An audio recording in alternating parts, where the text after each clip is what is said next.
Думаю, всем известен этот персонаж. Сейчас буду делать эту доску. Доска будет сделана из клена.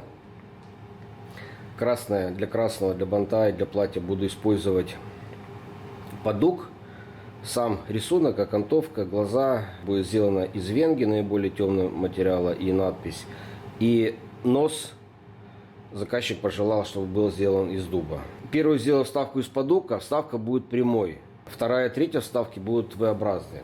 Теоретически здесь все вставки можно было бы сделать V-образные, но при тонких линиях велика вероятность ошибки.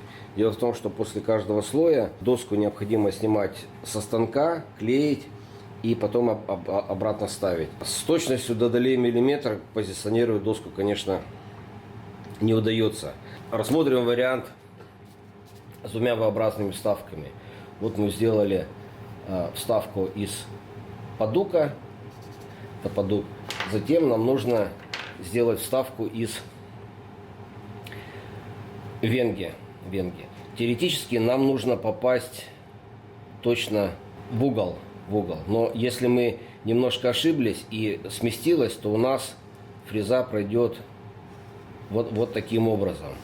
То есть на поверхности доски вроде бы все нормально, но потом при дальнейшем шлифовании может возникнуть необходимость ошлифовать побольше.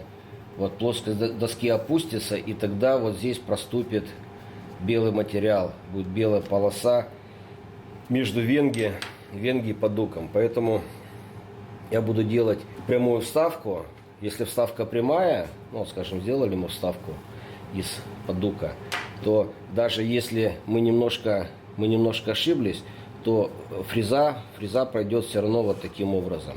То есть она не попадет в линию, но надо очень много шлифовать практически до основания, чтобы дойти до белого материала. Поэтому в таких случаях при точных работах лучше делать нижнюю вставку прямую, а верхнюю уже V-образную.